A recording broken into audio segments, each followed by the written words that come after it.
Welcome back, community pharmacy teams across Avon, Wiltshire, BNSSG, and BSW. Look, we know your plates are absolutely overflowing right now, so today's explainer is all about cutting through the noise.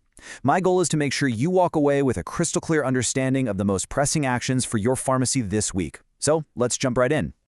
On today's agenda, we've got the MenB service launch, mandatory compliance updates, upcoming programs, local area briefings, and community and feedback. Section 1. MenB service launch, key deadlines and financial incentives. Okay, let's dive into this because it's a big one. The new meningococcal B vaccination service is officially live. And honestly, it's a phenomenal, time-limited opportunity for you. The financial breakdown is specifically designed to get you on board fast. You're looking at a flat funding rate of £10.06 per vaccine administered. But to recognize the legwork involved in getting this set up, there are some pretty significant bonuses. You'll actually get a £300 bonus the moment you administer your very first vaccination. And on top of that, there's a £400 target bonus if you manage to administer 100 or more vaccines by the end of March 2027. That means you can earn up to £700 in total bonuses alone. Plus, the vaccine itself will be centrally supplied to you, so no messy claims for reimbursement. It just goes straight to your bottom line. Time is definitely ticking on this one, though. To help you prep, there's a vital UKHSA and NHS England webinar happening tonight, July 7th from 7 to 8 p.m., and that is followed by a hard, non-negotiable deadline.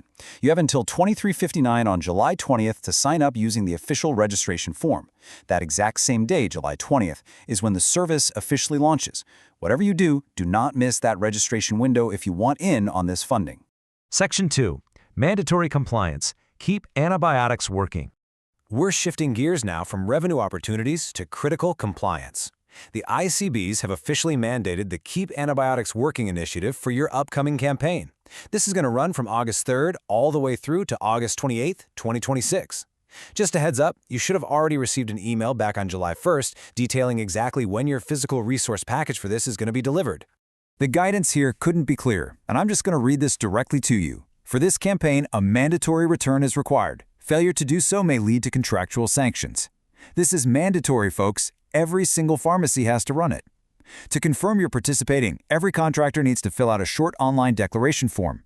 Now, if you're part of a larger group with multiple premises, your head office teams do have the option to use an Excel spreadsheet to submit on your behalf.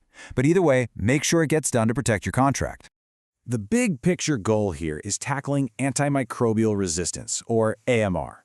So during August, you and your teams need to hammer home 3 core pieces of advice to your patients. First, advise them not to take antibiotics for colds and flu. Remind them these are viral, so antibiotics literally won't do a thing. Second, urge patients to never save antibiotics for later. We all know that one patient who treats their medicine cabinet like a vintage wine cellar. But remind them that saving these drugs actually worsens the AMR problem. And third, remind them that when they are prescribed antibiotics, they need to take them exactly as directed by the prescriber. Section 3. Upcoming programs. Flu vaccination 26-27. Let's look ahead to the seasonal flu season. NHS England has officially published the operational letter for the 2026-27 seasonal flu vaccination program, and that sets out their 3-year ambitions. Alongside this, the agreed childhood flu vaccination service specification is out too. This is a big deal because it follows a recent expansion of eligible cohorts and actually includes an increase in the service fee. All those resources are ready for you on the dedicated service webpage.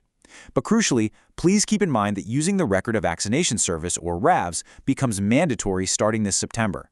So definitely ensure your teams are fully trained and ready for that transition. And this next bit brilliantly illustrates how your voices are actually being heard nationally. Because of direct feedback from pharmacy owners, the National Booking Service, or NBS, is opening much earlier than in previous years. It's opening on August 17, 2026, and running until March 31, 2027. Opening this early gives you a really fantastic head start to organize schedules, allocate your staff, and just get ready for patient demand way before the peak season actually hits. Section 4. Local area briefings. BNSSG, Swindon, and BSW. Moving into our specific ICB news, here's what's happening locally. For our BNSSG pharmacies, the ICB wants to feature you on social media to raise awareness of your services. They're asking for 1 or 2 high-resolution landscape photos of the outside of your pharmacy. Take them in good daylight, make sure your signage is clear, and just make sure there are no identifiable members of the public in the shot. You can email those straight to the BNSSG comms team. Meanwhile, in Swindon, the Sexual and Contraception Health Team wants to remind you that they offer ongoing support for under 18s and vulnerable folks struggling with contraceptive needs. If you spot a patient who needs help, just email their outreach team with the details and the reason for the referral. Sticking with BNSSD for just a second, the ICB asked us to issue a quick operational reminder about pharmaceutical temperature controls. Please ensure your teams are strictly maintaining the cold chain and ambient temperatures in the pharmacy, and make sure you report any issues by exception. All right, for our BSW pharmacies, you'll want to pay close attention to this Local Services Payments Update. To make payments for locally commissioned services, like your local PGDs, a bit more timely, the ICB actually changed the payment method back on April 1st, 2026. You probably remember these used to come directly from the ICB. Well, under the new method, your payments will flow through the NHS BSA, right alongside your standard pharmacy payments. So just double-check that your accounting teams know about the streamlined process so they aren't left wondering where those funds are. Section 5. Community and Feedback. Industry News and Surveys. Finally, let's talk about how you can make your voice heard in the wider industry. First up, a doctoral researcher at the University of Kent is running a study on how community pharmacists in England balance patient care against commercial pressures. It's an anonymous 15 to 20-minute survey, and taking part really helps ensure your day-to-day reality is accurately represented in the data. Second, Community Pharmacy England is hosting their regional roadshows. These face-to-face events are your direct line to the executive leadership team and your LPCs. It's the perfect place to get transparent updates, ask the tough questions, and hold leadership to account. And speaking of the big picture, keep a very close eye out for imminent updates regarding the Pharmacy Quality Scheme, or PQS, for 26-27. That is going to heavily impact your upcoming workflows. So we have covered a massive amount of ground today, from those local BNSSG and BSW updates to securing new central payments. Your immediate priorities? Make sure you hit that July 20th MENB deadline, get trained up on RAVs for September, and align your teams for the August antibiotics campaign.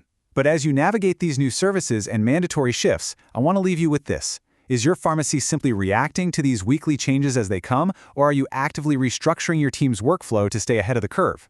Because I guarantee you, the most successful pharmacies this year will be the ones who plan for the latter. Thanks for utilizing this explainer to stay informed. Keep up the incredible work you do for your communities, and I'll see you next time.